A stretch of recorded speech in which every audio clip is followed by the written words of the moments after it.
शिव की संतान हमसे काल भी हारा। हम शिव की संतान हमसे काल भी हारा। हम बदल करके रहेंगे वक्त की धारा। हम बदल करके रहेंगे वक्त की धारा। आसमां सुन ले युवा संकल्प करते हैं।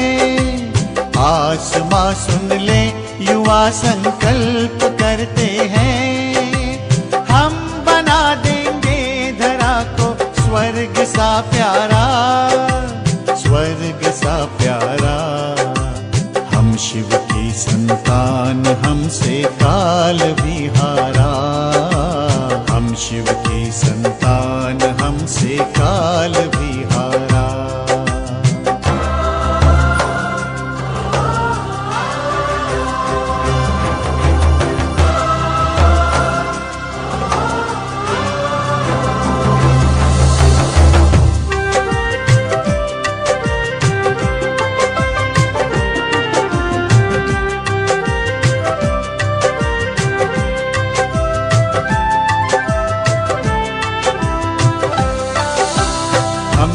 अल्लाह लोग मौलाई मिली मस्ती।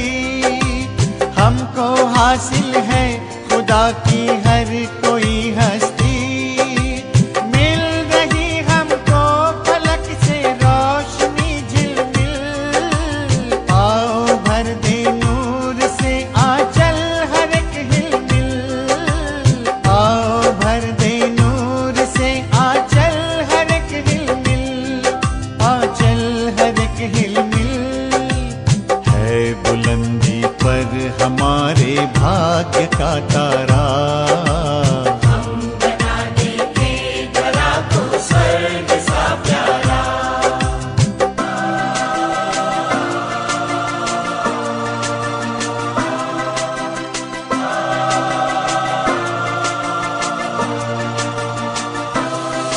अठथेलियां करती भंवर से चल पड़ी नैया।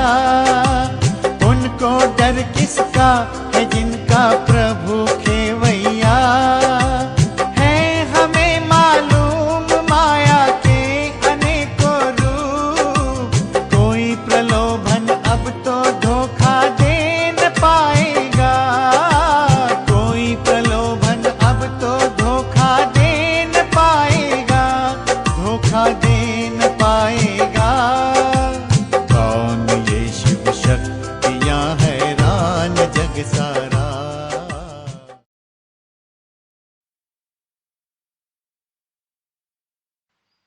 ओम शांति।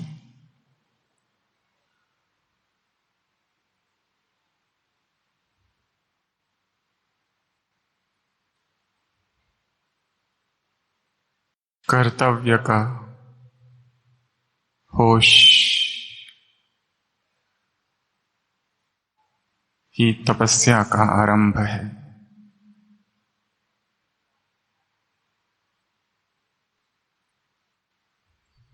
कर्तव्य की स्मृति जागरण है।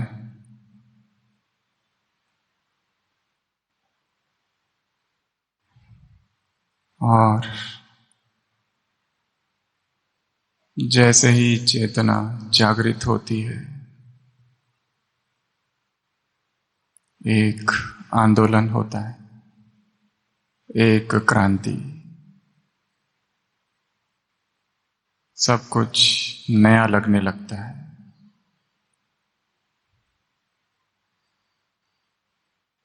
मनुष्य 3 तलों पर जीता है। एक बोल का तल,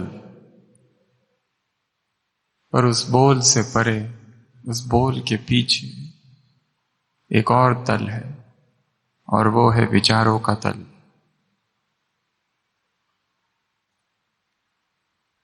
अधिकांश व्यक्ति उस बोल के ही तल में जीते हैं, और वही उनका जगत है। जहां आवाज है जहां शोरगुल है, जहां कोलाहल है, परंतु उस बोल के तल के पीछे एक और तल है, और वो है विचारों का तल, चिंतन का तल।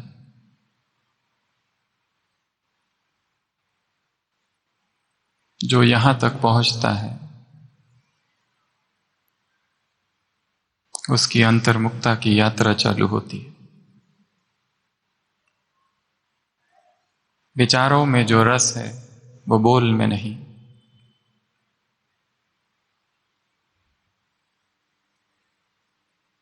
संकल्प का जो आनंद है वो शब्दों में नहीं।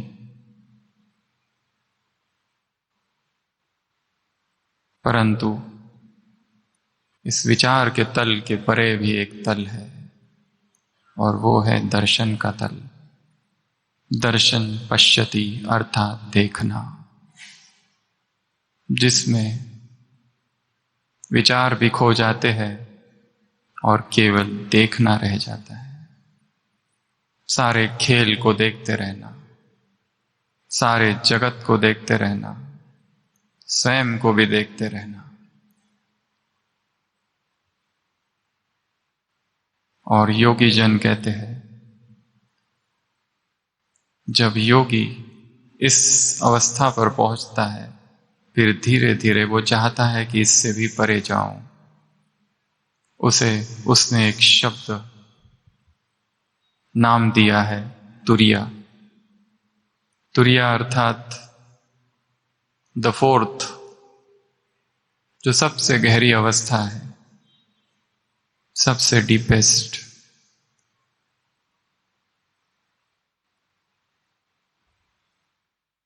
और जितना हम भीतर प्रवेश करेंगे उतना बाहर का रस कम होते जाएगा।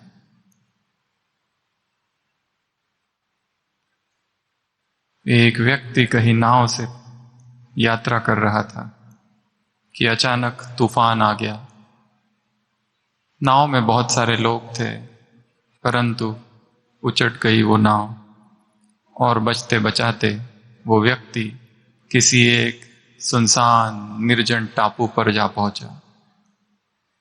दूर दूर तक देखा उसने, कोई नहीं उस टापू पर, अकेला वो। दिन बीत गए, हफ्ते बीत गए, महीनों बीत गए। ढूंढता रहा, भटकता रहा, कहीं कोई नाव आ जाए। कोई नाव नहीं, कोई मनुष्य नहीं। वहीं रहने लगा, अपनी एक झोपड़ी भी बना ली, भटकने लगा।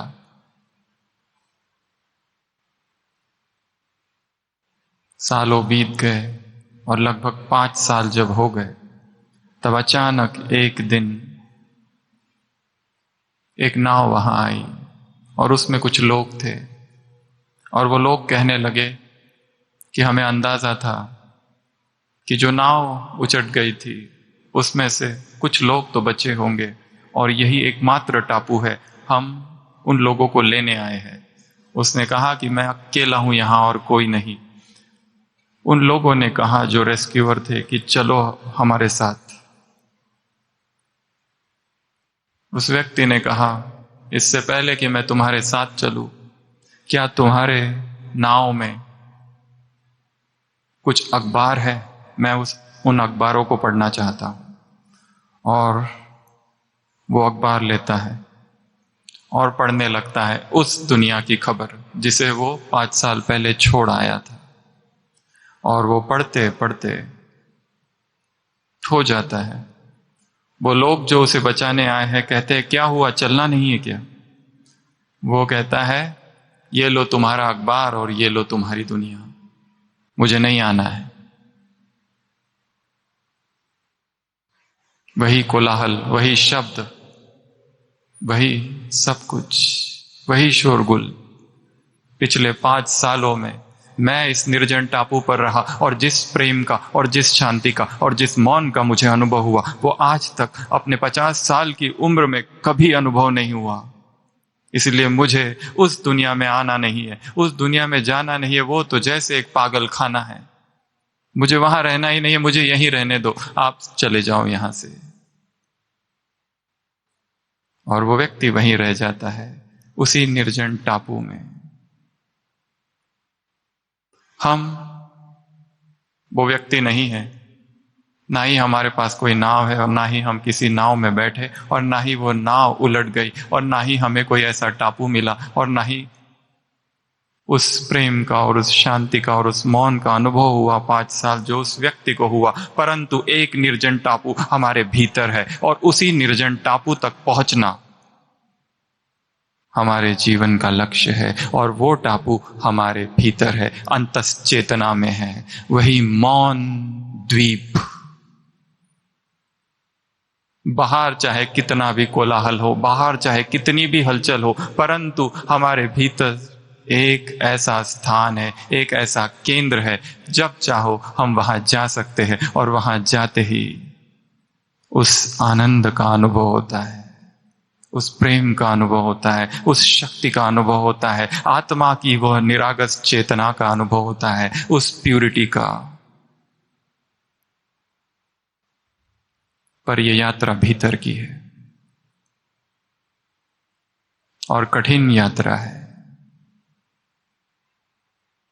और आप सब यहां आए हैं वही यात्रा करने के लिए।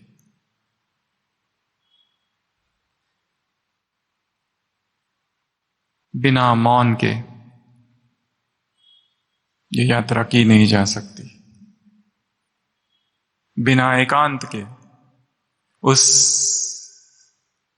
निर्जन द्वीप तक पहुंचा नहीं जा सकता। इसलिए आज और अभी से, जब तक इस परिसर में है,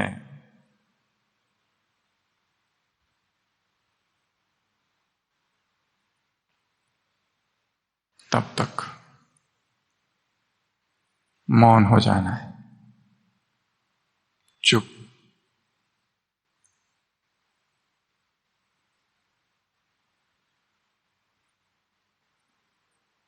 आज से, अभी से 24 घंटों बाद,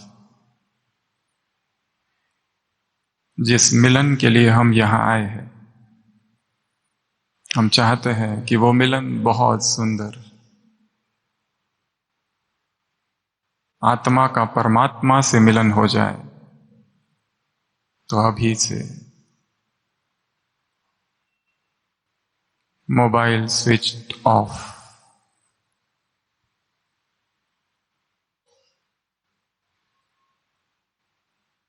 भीतर प्रवेश करना है, और गहरी साधना के लिए गहरा मौन आवश्यक है। हमें स्वयं को जानना है। Who am I? मैं कौन हूं का उत्तर यह है ही नहीं कि मैं आत्मा हूं। अभी तो जानना है, अभी तो समझना है, क्योंकि हम में से हर एक में एक नहीं कई व्यक्ति विराजमान है, बहुचित्तवान, पॉलीसाइकिक। सुबह हम कुछ और है, दोपहर में कुछ और है, शाम को कुछ और है, रात को कुछ और है। जब मधुबन में है तब कुछ और है, जब गृहस्थ में है तब कुछ और है, जब ऑफिस में है तब कुछ और है। मैं कहां हूं इसमें? ये मैं की खोज है। मुझे स्वयं को खोजना है, अपने स्वभाव को खोजना है, अपने संस्कारों को जानना है, समझना है ये हो क्या रहा है, अपने शरीर को जानना है, मन में उठने वाले हर आवेग को, हर वासना को, हर इच्छा को, हर तृष्णा को, हर अपेक्षा को, हर आकांक्षा को, हर एडिक्शन को समझना है। ये हो क्या रहा है? क्या ये मैं ही हूं? और यहां आए हैं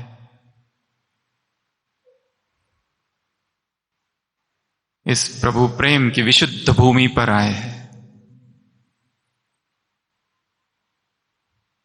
इस अति पुनीत संस्कृति के द्वीप पर आए हैं।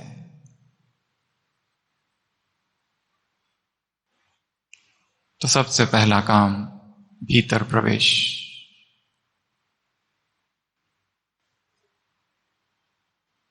दूसरा मौन। पहला मोबाइल बंद, साइलेंट भी नहीं, बंद।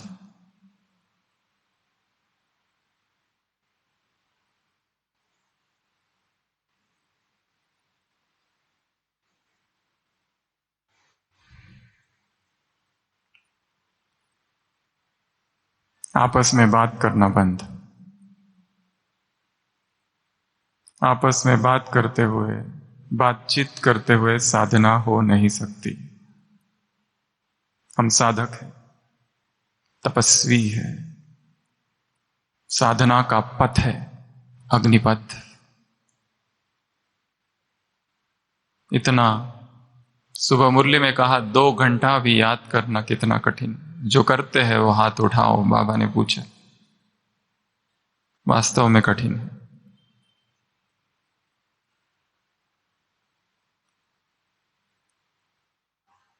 तो जब तक इस परिसर में है, जब तक इस द्वीप पर है, तब तक संपूर्ण मौन या आर्य मौन, नोबल साइलेंस, तो ही कुछ होगा, तो ही कुछ मिलेगा। वरना यहां आए, क्लासेस सुनी, बाबा से मिलन मनाया, यहां वहां घूमे और वापस चले गए।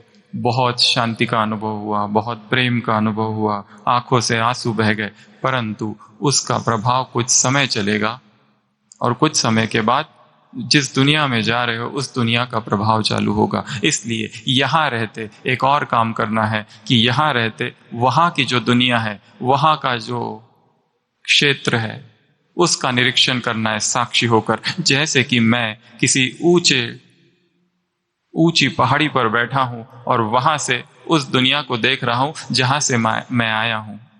वहां की दिनचर्या कैसी है, वहां का अमृत वेला कैसा है, वहां की मुरली चिंतन मनन कैसा है, वहां का मेरी वहां की स्थिति कैसी है, ब्रह्मचर्य कैसा है, डिजिटल वर्ल्ड कैसा है, सब कुछ संबंध कैसे है, सब कुछ सेवाएं कैसी है, समर्पित जीवन कैसा है, विघ्न क्या है, समस्याएं क्या है, हिसाब किताब क्या है, उन सब को यहां बैठकर साक्षी होकर देखना है, केवल देखना है बस। मन ही शून्यागार है, मन के भीतर बैठकर अंतर्मुखी होकर स्वयं को देखते रहना। ज़ेन फिलॉसफी में एक मेडिटेशन टेक्निक है जिसको कहते हैं ज़ैज़ेन, ZAZEN। वहां पर जो भी आश्रम में नया साधक आता है उसे कहा जाता है केवल बैठो, बस 1 घंटा 2 घंटा 4 घंटा 6 घंटा 6 घंटा बस बैठे रहो। ना कोई कुछ सिखाता है, ना कोई प्रवचन होता है, कुछ भी नहीं। आंख बंद करो और देखते रहो बस। सबसे कठिन काम है, बस देखते रहना। तो ये 2 नियम, पहला मोबाइल बंद, जो कर सकते हैं, जो प्रबंधन में है और जिन्हें आवश्यकता है उनकी बात और, पर बाकी जो सब यहाँ आए हैं किसी एक लक्ष्य से आए हैं और वो लक्ष्य बहुत गहरा है और बहुत ऊंचा है। एक गहरा ऑपरेशन है जो करना है और उसके लिए भीतर प्रवेश करना है। इसके लिए सबसे पहला काम डिस्कनेक्ट टू रिकनेक्ट, संसार से डिस्कनेक्ट। अब वो संसार हमारे लिए है ही नहीं, अब बस मुझे अपने आप को देखना है, एक। और दूसरा, आपस में सारी बातचीत बंद।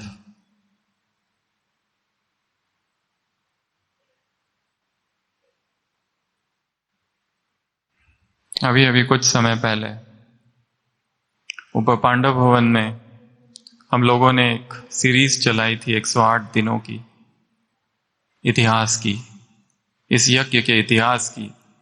वो पूरी हुई और जिस दिन वो पूरी हुई हमारे मन में एक संकल्प आया कि बस अब कुछ नहीं, चुप।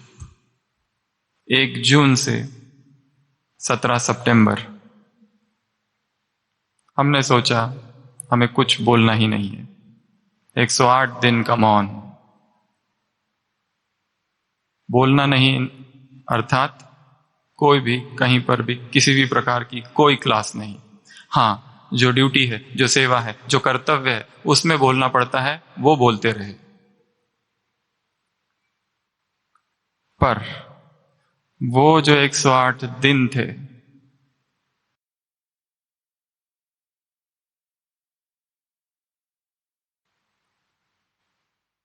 उसमें कुछ ऐसे अनुभव हुए कि इतना समय, एक एक दिन में 4-4 जगह 4-4 अलग अलग टॉपिक्स पर बोलने के बाद, चिंतन करने के बाद, मौन में रहने के बाद, दिन रात ज्ञान के इर्द गिर्द बुद्धि घूमते रहने के बाद भी जो अनुभव उसमें नहीं हुआ, वो उन 108 दिनों में हुआ। और उसकी शुरुआत ही 1 जून से 21 जून एक ऐसे स्थान पर हम गए थे जहां पर पूर्ण मौन, ना हमारे पास मोबाइल था, चप्पल भी निकाल दी, बेयरफुट, नंगे पांव, वो जो कैंपस था उसके अंदर। हमेशा सोचते इतना बोलते मौन होना चाहिए, और मौन होने के बाद बहुत अच्छा लगा। पर चौथा दिन, 5वां दिन, 6वां दिन, 8वां दिन, 10वां दिन, 11वां दिन, इतनी बेचैनी अंदर हुई कि कब इस मौन को तोड़े। जबकि मौन का इतना आकर्षण है, उसके बाद भी ये क्यों हुआ, इतना भयंकर साइकोलॉजिकल डिटॉक्स। जैसे लगा कि कोई मिले, किससे बात करूं। परंतु फिर समझाया कि ये भी एक आवेग है, इतना जो अंदर जन्म जन्म का जमा है। ना कुछ पढ़ा खास कुछ, बैठे रहे, सोचा योग का चार्ट बढ़ाना है, एक एक दिन 12 से 14 घंटा।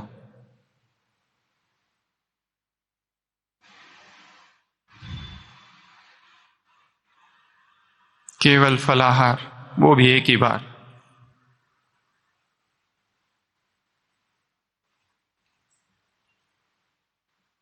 ऐसा लगा शरीर का जो भी आकर्षण है सारा खत्म हो गया। ऐसा लगा कि सुबह सुबह बहुत ऊंची अवस्थाओं में पहुंच रहे, परंतु फिर दोपहर में बेचैनी, फिर शाम को भयंकर बेचैनी, और फिर वापस शांत। ऐसा क्यों हो रहा था, हम सोच रहे थे। आत्मा में कई जन्मों के संस्कार है, और सारा समय हमारा बाह्य मुक्ता में गुजर रहा है। सुबह अमृत वेला से लेके दिन रात बाह्य मुक्ता। सुबह अमृत वेला बाह्यमुखी, अमृत वेले के बाद बाह्यमुखी, मुरली में बाह्यमुखी, क्लासेस में बाह्यमुखी, सेवाओं में बाह्यमुखी। मौन कहाँ है?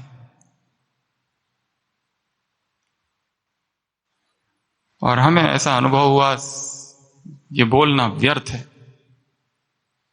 बेचैनी थी, परंतु धीरे धीरे वो बेचैनी कम होती गई।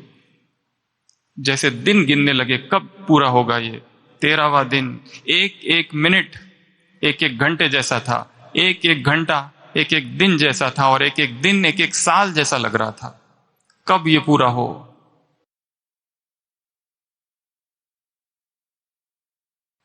कुछ भी नहीं पढ़ा, ना कोई किताब, ना कोई पेन, ना कोई पेंसिल। इतना पढ़ा हुआ तो है, इतने समय से मुरली सुन रहे हैं, सोचा देखते हैं क्या होता है। और फिर भी ऐसा लगा कई बार कि सब कुछ भूल गया, ज्ञान ही भूल गया।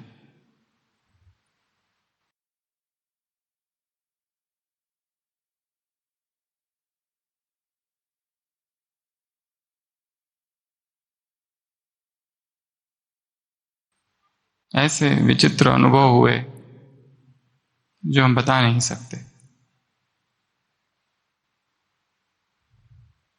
पर एक बात तो निश्चित पता चली कि संपूर्ण ज्ञान बिना मौन के जाना ही नहीं जा सकता।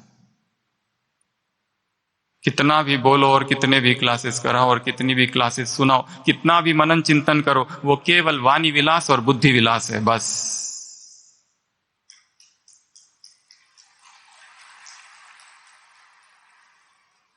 संपूर्णता को मनन चिंतन मात्र से पाया नहीं जा सकता। संपूर्णता को बोलने से मात्र पाया नहीं जा सकता। तीसरा, संपूर्णता को सुनने मात्र से पाया नहीं जा सकता। चौथा, संपूर्णता को सेवा मात्र से पाया नहीं जा सकता। चाहे कोई कितनी भी सेवा करे, परंतु वो सेवा उसे बाह्यमुखी बना रही है, उस सेवा में अहंकार की तृप्ति हो रही है, वो मैं को पुष्ट कर रहा है, अहंकार, ममकार है उसमें, अहंकार है। पढ़ने मात्र से संपूर्ण नहीं बना जा सकता। पांचवा,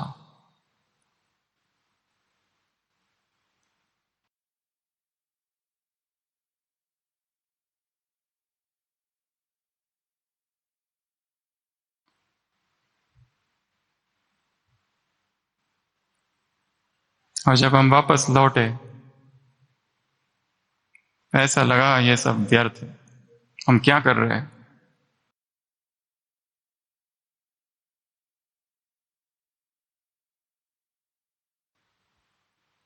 ऐसा लगा फिर से छोटा सा बालक बन जाए जिसे कुछ पता नहीं, और फिर से सब कुछ नए रीति से सब कुछ सीखे, सब कुछ जाने।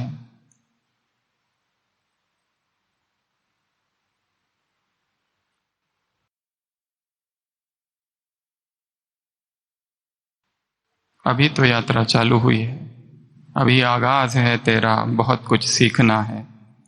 कमर कसनी अभी बाकी है, मुट्ठी भींचना है। अभी तो यात्रा बहुत लंबी है, समझना है। स्वयं को, स्वयं के पैटर्न को समझना है।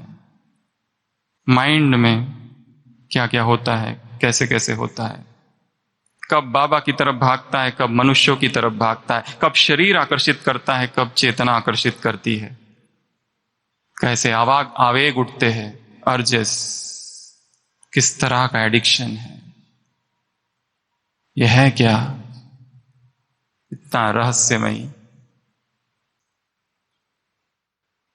भगवान धरा पर आया और उसने एक यूनिवर्सिटी खोली, और इस यूनिवर्सिटी में एक यूनिफॉर्म सबको दिया, और वो यूनिफॉर्म कौन सा है, वाइट। आज के विषय की तरफ आते हैं, श्वेत वस्त्र।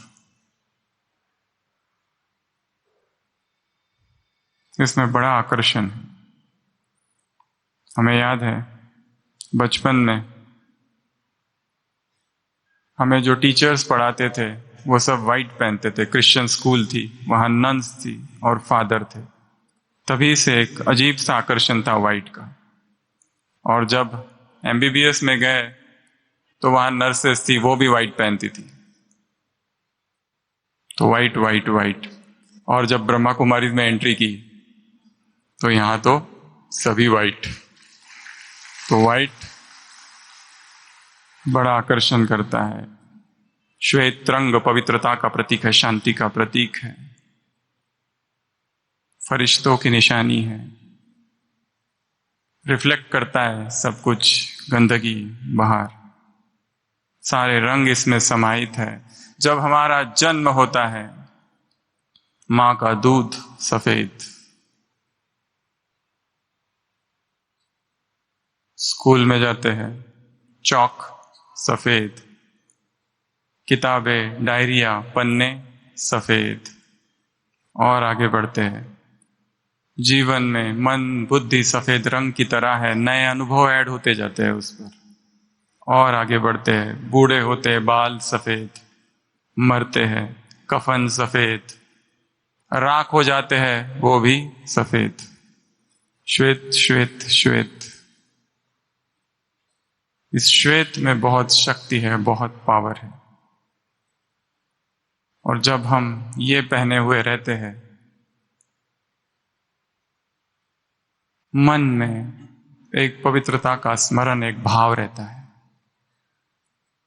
और हम सभी इस गॉडली यूनिवर्सिटी के स्टूडेंट हैं और सबको बाबा ने ये श्वेत वस्त्र दिए हैं। एक ऑस्ट्रेलिया का अनुभव है, एक भाई सुनाता है 70s में जब नए नए सेंटर्स खुले और नए नए बीके बने, तो वहाँ की जो बीके फैमिली है, ब्राह्मण परिवार है, उन्होंने सोचा कि चलो पिकनिक जाते हैं। और वो लोग पिकनिक गए एक गार्डन में, सारे वाइट पहन कर थे। उन्हें भी इतना अनुभव नहीं था वाइट पहनने का, पहली बार ही सभी वाइट पहन कर पहुंच गए। तो वो कहते हैं कि वो लोग सब वाइट पहन कर थे और उसी गार्डन में एक दूसरे लोगों की पार्टी चल रही थी और वो लोग कुक थे, शेफ, वो सब भी वाइट पहने हुए थे। तो ये भी वाइट और वो भी वाइट। और वो भाई लिखता है अपने अनुभव में कि जब हमारा आमना सामना हुआ तो वो हमको देख रहे, हम उनको देख रहे, ये कौन है, हम सोच रहे ये कौन है। वो आश्चर्यचकित हो रहे, ये लोग कौन है, अजीब से इनके ड्रेस है, क्या ये भी कुक है और शेफ है। तो ये जो वाइट है हमारा परिधान है, पवित्रता की और ब्रह्मचर्य की निशानी है। ये मार्ग पवित्रता का है और अपनी प्यूरिटी को दिन ब दिन बढ़ाते जाना है, बढ़ाते जाना है, बढ़ाते जाना है। एक दाग इस पे ना रहे, ऐसा निष्कलंक जीवन।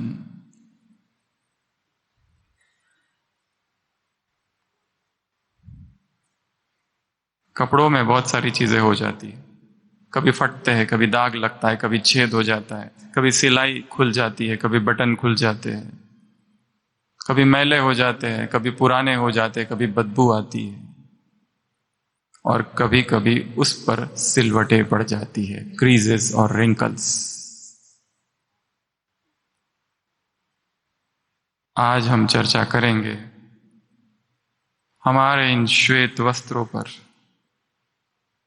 लापरवाही की अगर सिलवटें पड़ जाए तो क्या किया जाए और क्या होता है, कैसे हम स्वयं को जगाएं।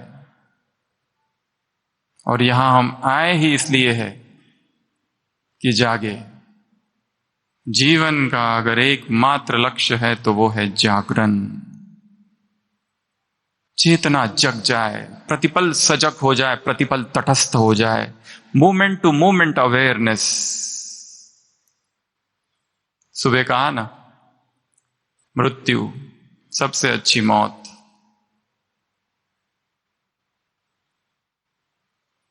जीने की कला तो भगवान ने सिखाई है, मरने की कला भी उसने सिखाई है। संपूर्ण होश में शरीर को छोड़ना, संपूर्ण जागरण की अवस्था में शरीर को छोड़ना, ये मृत्यु, होश वाली मृत्यु हमें पानी है।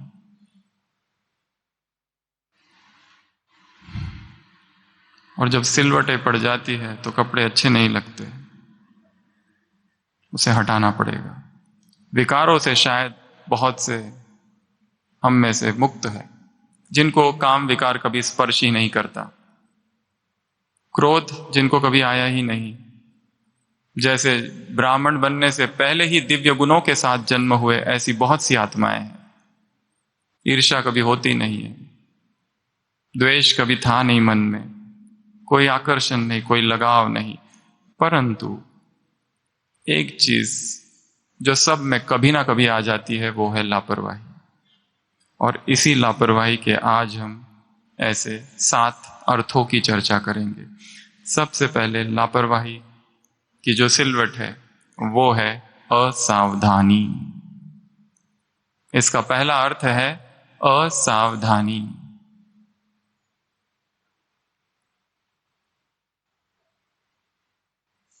सावधानी हटी और दुर्घटना घटी।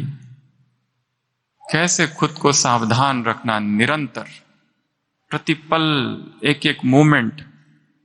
क्योंकि जैसे ही हम विस्मृत होते हैं और जैसे ही बेहोश हो जाते हैं, कोई ना कोई गलती हमसे हो जाती है। देश के प्राइम मिनिस्टर श्री नरेंद्र मोदी जी ने अपना एक अनुभव सुनाया है कभी। वो कहते हैं बहुत समय पहले की बात है, मैं एक बुजुर्ग व्यक्ति के साथ यात्रा कर रहा था। उनका नाम था के शास्त्री, के शास्त्री जी। ये बहुत बड़ा नाम है गुजरात में। Mobile dictionary of Gujarati literature, Gujarati grammar, वैदिक लिटरेचर इनको कहा जाता है। 103 या 8 साल तक ये जिए। उस समय उनकी उम्र 80 और 90 के बीच थी।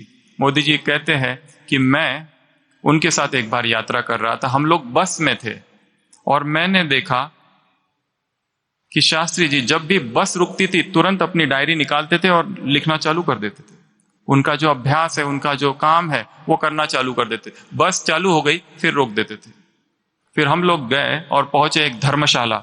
उस धर्मशाला में कुछ भी नहीं था, टूटी पुरानी धर्मशाला थी। वो कहते हैं कि हम लोग तो चले गए अपना बिस्तर और तकिया जमा करने के लिए, ढूंढने के लिए कहीं मिल जाए बिस्तर और तकिया। पर जब तक आकर देखे तो देखा शास्त्री जी तो थे, वो तो बिना तकिया के और बिना बिस्तर के ही सो गए। उन्हें किसी चीज की आवश्यकता नहीं थी। उनका फोकस इतना ज्यादा था पढ़ाई में कि और कुछ चीज देखते ही नहीं थे। वो बस बाहर क्या हो रहा है, बाहर किसको, कुछ नहीं देखते थे। हम सब की बुद्धि यहां वहां जाती थी, वो एकाग्र रहते थे अपने गुजराती स्टडी में।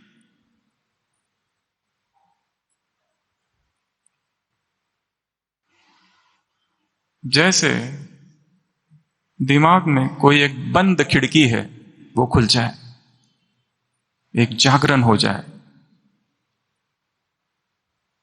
जब तक वो खिड़की नहीं खुलती जागरण नहीं होता। इसलिए जब जब यहां बैठो और इस हॉल में बैठो और जो भी क्लास चले उस क्लास के साथ एक हो जाओ। दिस मोमेंट, बस यही पल अंतिम पल है, यही पल सब कुछ है। इस पल में सब कुछ समाया हुआ है। In this moment lies the eternity. इस पल में एक सदी छिपी हुई है। पास्ट में क्या होगा, कल क्या करना है, इस क्लास के बाद क्या करना है, सब भूल कर बस एक हो जाए। और बीच बीच में अपने भीतर डुबकी लगानी है, अरिहंत की डुबकी, अंतस की डुबकी।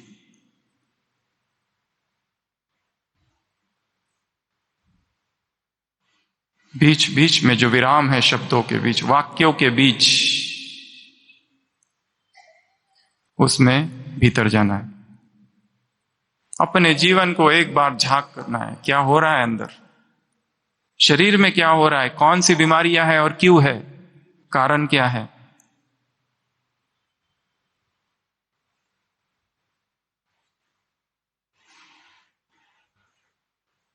मोमेंट टू मोमेंट अवेयरनेस, सजगता, वॉचफुलनेस, जागरण, विजिलेंस। और प्रतिपल, हर मोमेंट चल रहे, केवल चलना, ये मेडिटेशन है। उठ रहे, केवल सो रहे, केवल सोना। खा रहे हैं, बस खाना ही, और कुछ नहीं करना। मोबाइल बंद, मोबाइल को देखते देखते, टीवी देखते देखते भोजन करना। Over eating. इस सभा में आए हैं, मधुबन की भूमि में आए हैं, तपस्या भूमि में आए हैं। क्लास सुनते सुनते ही मन में प्रतिज्ञा करनी है। अलग अलग प्रतिज्ञाएं हो सकती है। वो एक साकार अव्यक्त मुरली है जिसमें बाबा ने कहा है बुद्धि का स्क्रू ढीला है और बुद्धि का स्क्रू टाइट करने का स्क्रू ड्राइवर है प्रतिज्ञा।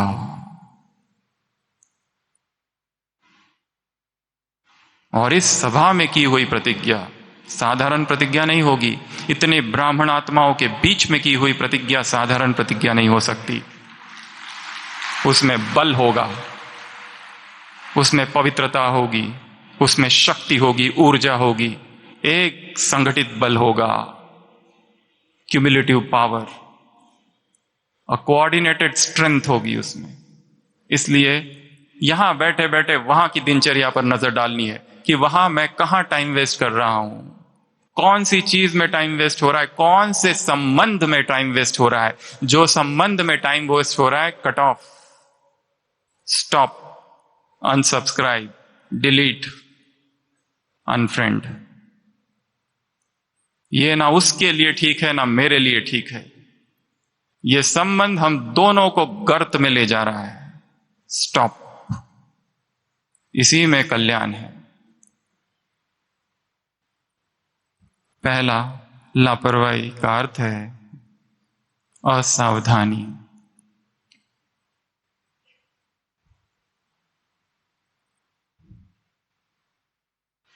दूसरा अर्थ ढिलाई। जो पुरुषार्थ ढीला हो गया है, यहां केवल बाबा मिलन के लिए नहीं आए हैं, यहां उस पुरुषार्थ को तीव्र करने आए हैं जो कितने समय से ढीला हो चुका है। उस दिनचर्या को रिवाइव करने आए हैं जो दिनचर्या मर चुकी है, जो अध्यात्म, जो ब्राह्मण जीवन की दिनचर्या थी।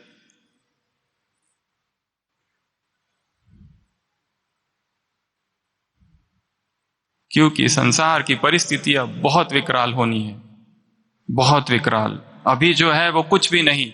दुखों के पहाड़ तो अभी गिरने हैं, फिर सुखों के पहाड़ खड़े होंगे। अभी अभी कुछ दिनों पहले ही हम हॉस्पिटल में थे। एक बहुत पेशेंट जिसके रिश्तेदार बहुत हंगामा कर रहे थे, पूरी रात उसमें चली गई और सुबह सुबह 9:30 बजे हमें नीचे आना था। सिक्योरिटी विंग की कॉन्फ्रेंस थी जिसमें क्लास था, और क्लास का टॉपिक हमने ही दिया था, स्वीटनेस इन एडवर्सिटी। और सुबह 6 बजे से आईसीयू में थे। सुबह 6 बजे से सब कुछ चालू था, कुछ ना कुछ हो रहा था। वो 9:30 बजे क्लास था। 9 बजे हम आईसीयू से निकले और सीधा इधर मनमोहिनी में। हमको लगा ये क्या है, ये कैसे परीक्षा है।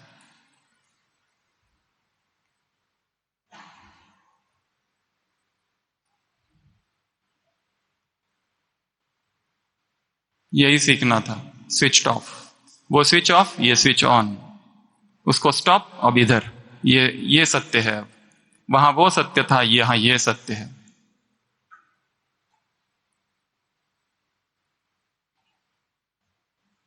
हर परिस्थिति में स्टेबल रहना, स्टेबल, समान, समता ही पवित्रता है। पवित्रता की सबसे बड़ी परिभाषा अगर कोई पूछे तो वो है समता, इक्वानिमिटी। दुख सुख, जय पराजय, हानि लाभ, निंदा स्तुति, सारा कुछ होते हुए स्थिर। यही पवित्रता है।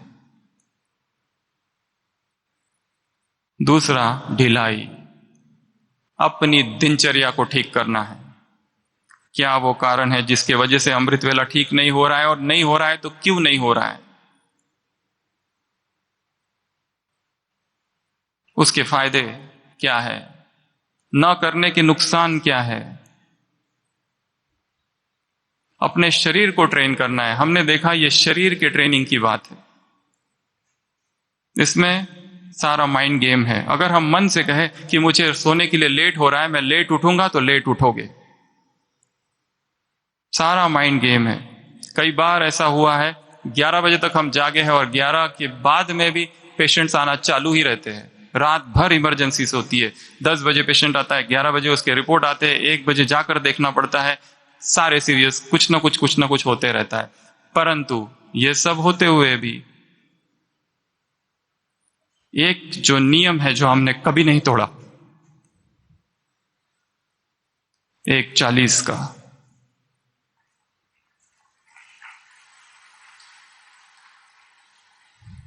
उसके बाद हमको सोना ही नहीं है, क्योंकि 2 बजे पहुंचना है।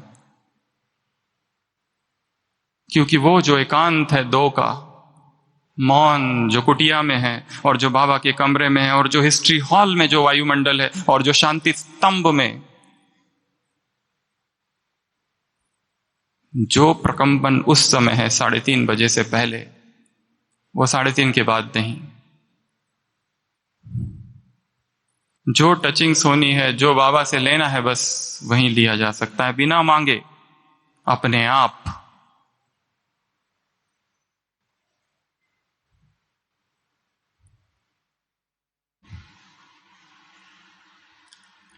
तीसरा, अलबेलापन। अलबेलापन किस में? धारणाओं में अलबेलापन। अपनी धारणाओं को फिर रिवाइज करना है। कौन सी धारणा टूट रही है और क्यों टूट रही है? स्वयं को कटघरे में खड़ा करो एज अ मुजरिम। अदालत, धर्मराज की अदालत में इंसाफ होगा। ये नहीं देखा जाएगा कि तुम कितने बड़े थे और कितने साल से ज्ञान और क्या क्या तुमने सेवाएं की। हिसाब लिया जाएगा, तुमने ये किया। हम कितना भी कहें कि मैं बेहोश हो गया था थोड़े समय के लिए, ये नहीं पूछा जाएगा क्यों हुए थे और किस कारण से हुए थे। इसलिए अभी से जो अब तक ब्राह्मण बनने के बाद किए हुए पाप है, ये यहां पर आना, ये बाबा मिलन, ये समझो ये उस पाप का प्रायश्चित और पश्चाताप के लिए दिया गया अवसर है। और इसके बाद जो सेवाएं होगी, चाहे बोलने की चाहे कर्मना, ऐसे समझो कि मेरे इस जीवन में किए हुए जो भी विकर्म है उसे मुझे नील करना है, न्यूट्रलाइज करना है। उसके लिए ये सेवाएं है। ये भी एक कारण है, क्योंकि कोई ना कोई विकर्म निरंतर हो रहा है, कहीं ना कहीं थॉट क्राइम्स कहते हैं उसको, मन में हो रहा है एटलीस्ट। चौथा, अवहेलना। लापरवाही का चौथा अर्थ है उपेक्षा करना, मर्यादाओं की उपेक्षा की है कहीं ना कहीं। लॉ को ब्रेक किया है, दंड मिलेगा। और वहां कोई धर्मराज नहीं बैठा है जो दंड देगा। अगर इस ब्राह्मण जीवन में जो कुछ मर्यादा है उनको हमने तोड़ा है तो दंड भविष्य में नहीं अभी मिलेगा। और दंड है अमृत वेला मिस हो जाना ही गिरना है। स्थिति का गिर जाना ही दंड है। जीवन में खुशी ही नहीं रही है, यही दंड है। मुरली में रस ही खत्म हो गया है, यही दंड है। संसार आकर्षित कर रहा है, शरीर आकर्षित कर रहा है, संसार का मीडिया आकर्षित कर रहा है, संसार का चीप एंटरटेनमेंट आकर्षित कर रहा है, यही दंड है। सेवाएं कर रहे हैं परंतु सेवाओं में खुशी नहीं है। सेवाएं कर रहे हैं परंतु आवेश है, आक्रोश है, अहंकार है, ईर्ष्या है। ऐसी सेवाओं का क्या अर्थ? जो मन को उद्विग्न कर रहा है, बेचैन कर रहा है, वो सेवा करने के बाद बेचैनी होती है, कुछ तो गलत हो रहा है ना। क्यों?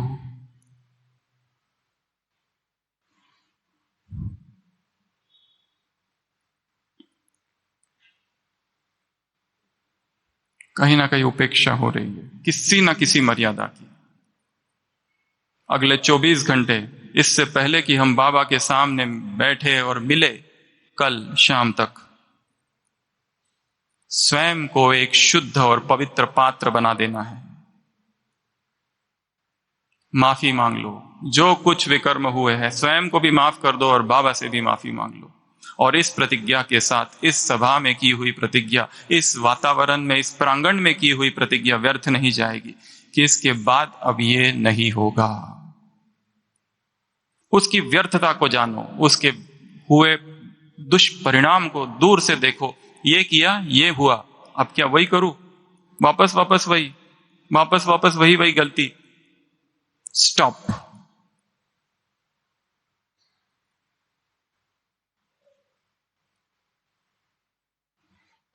पांचवा, जिज्ञासा शून्यता।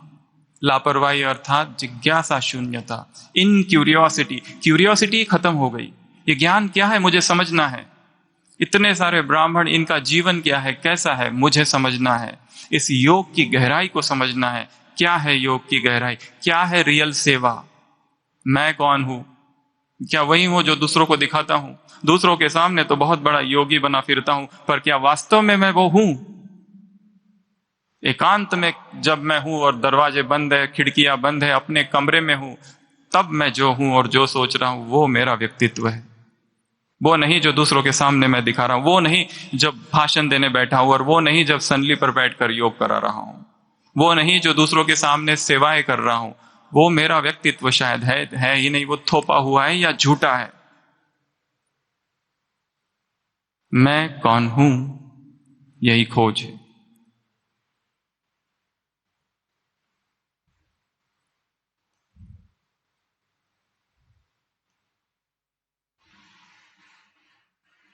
तीव्र पुरुषार्थ अर्थात विद्रोह, स्वयं के संस्कारों के विरुद्ध। तीव्र पुरुषार्थ अर्थात परिवर्तन। तीव्र पुरुषार्थ अर्थात क्रांति, वे एक असंभव क्रांति जो भीतर हो। तीव्र पुरुषार्थ अर्थात जो इमोशनल पेन है और जो इमोशनल ट्रॉमा से आत्मा ग्रसित है, उससे मुक्ति।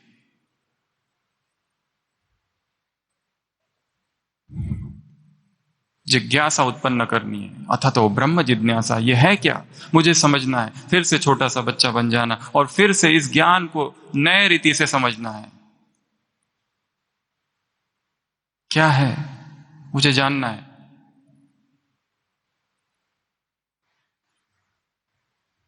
हम भाषण तो कर रहे दुख से मुक्त कैसे हो, पर स्वयं हुए हैं। दूसरों को सिखा तो रहे शांति कैसे मिले, पर क्या मैं स्वयं शांत हूं?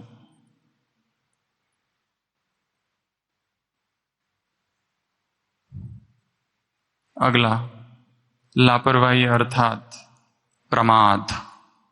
प्रमाद अर्थात आलस, निद्रा की अवस्था है। कुछ करने की इच्छा नहीं है, ना उठने की इच्छा है, ना मुरली सुनने की इच्छा है, ना सेवा करने की इच्छा है। ऐसा लगता है बस सोते रहो, खाते रहो, बस थकान सी रहती है निरंतर शरीर में। उठो तो नींद आती है। शरीर में वो ऊर्जा क्यों नहीं है? जरूर जो हम खा रहे हैं कहीं ना कहीं वहां गलती हो रही है। इस शरीर को बहुत कम की आवश्यकता है, हम जो उसे दे रहे हैं वो बहुत ज्यादा है।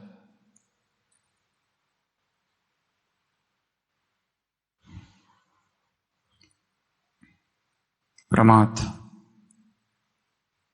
एक आलसी व्यक्ति जाता है, बगीचे में घुसता है, फलों के मालिक उसको भगा देता है, वो जंगल में प्रवेश करता है, एक झाड़ पर बैठ जाता है, देखता है एक शेर आ रहा है और देखता है एक लोमड़ी जो चल नहीं पाती है, जिसके पैरों में चोट लगी है।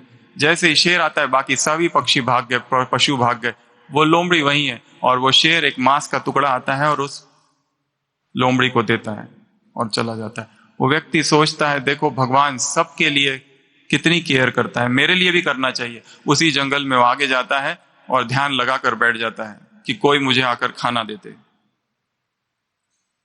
2 दिन तक कोई नहीं आता है, दुखी हो जाता है, उस लोमड़ी को आप भोजन मिल गया, मुझे नहीं मिला। एक संत से मिलता है बीच में, वो संत को बताता है देखो ये हाल है। वो संत कहता है तुमने ये क्यों सोचा कि तुम्हें लोमड़ी बनना है, तुमने ये क्यों नहीं सोचा तुम शेर बनना है और दूसरों को खिलाना है? ये भी तो सोच सकते थे। Dependency is death. किसी पर निर्भर नहीं, किसी के अधीन नहीं, ना शारीरिक रीति से अधीन, ना मानसिक रीति से अधीन, ना इमोशनल भावनात्मक रीति से अधीन, ना फाइनेंशियली किसी पर अधीन। विशेषतर कुमार यहां बैठे हैं, कभी किसी से कुछ नहीं मांगना, नो बेगिंग। खुद ही अपने पैरों पर खड़े हो जाओ। अभी मुरली में भी वाक्य था, ना फाइनेंशियल डिपेंडेंसी, कुछ नहीं। प्रमाद, स्वयं के प्रमाद से स्वयं को ही उठाना है। और लास्ट, लापरवाही की सिलवट है इररिस्पॉन्सिबिलिटी, अनउत्तरदायित्व। स्वयं पर ले लो काम, ये मेरी रिस्पॉन्सिबिलिटी है। एक व्यक्ति फ्लाइट में बैठा हुआ है, मुस्लिम है, धार्मिक है, अल्लाह को बहुत मानता है, बिजनेस क्लास में बैठा हुआ है। वो एयर होस्टेस आती है कुछ लेके शराब और उसको देने की कोशिश करती है, थोड़ा ले लीजिए। वो कहता है नो आई डोंट टेक।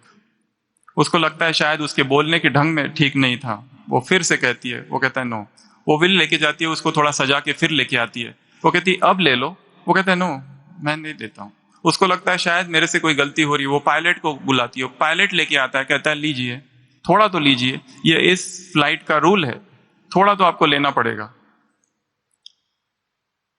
तो वो मुस्लिम धार्मिक व्यक्ति उस पायलट से कहता है आप ले लो ना, वो कहता है मैं नहीं ले सकता। वो कहता है क्यों? वो पायलट कहता है because I am on duty.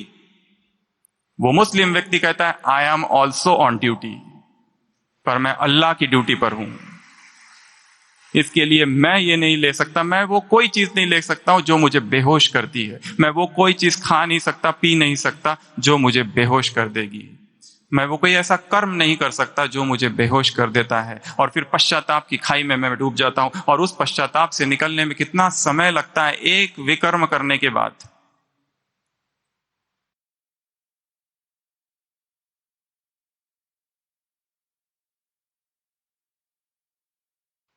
इसलिए ये जो लापरवाही है और ये जो बेपरवाही है, खुद ही को खुद ही जगाना है। जाग,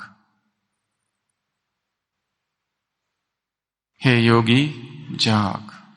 स्वयं स्वयं को ही आह्वान करना है। रात को जब सोते हैं स्वयं से बातें करते करते सोना है। वो देखना है जो मैं बनना चाहता हूं, द बेस्ट वर्जन ऑफ मी।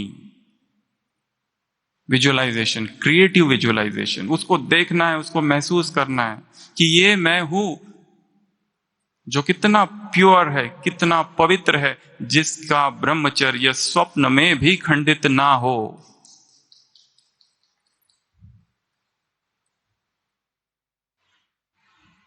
मन, बुद्धि और संस्कार, संडे की मुरली, स्वप्न में भी वश में हो, सारी इंद्रियां वश में हो। यह है स्वराज्य अधिकारी। तो श्वेत वस्त्र हमने धारण किए हैं, इन श्वेत वस्त्रों की लाज रखनी है।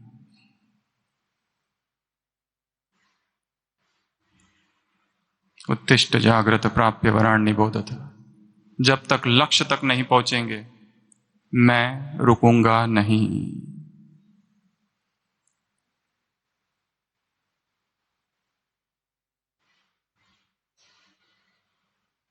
ओम शांति।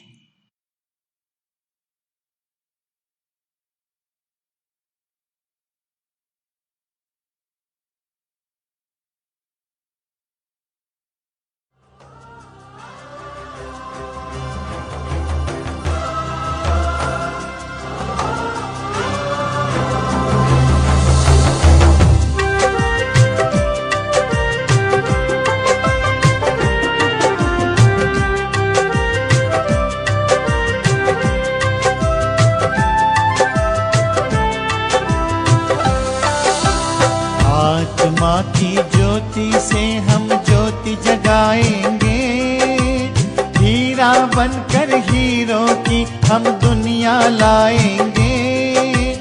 पवित्रता का पाए हैं प्यारे प्रभु से उपहार, सादगी और स्वच्छता ही है अपना श्रृंगार, सादगी और स्वच्छता ही है अपना श्रृंगार, अपना श्रृंगार। तभी तो हमने श्वेत ये परिधान भी धारा। हम बना देंगे धरा को स्वर्ग सा प्यारा। हम शिव की संतान, हमसे काल भी हारा। हम शिव की संतान, हमसे काल भी हारा। हम बदल करके रहेंगे वक्त की धारा। हम बदल करके रहेंगे वक्त की धारा। आसमां सुन ले युवा संकल्प करते हैं। आसमां सुन ले युवा संकल्प करते हैं। हम बना देंगे धरा को स्वर्ग सा प्यारा, स्वर्ग सा प्यारा। हम शिव की संतान, हमसे काल भी हारा।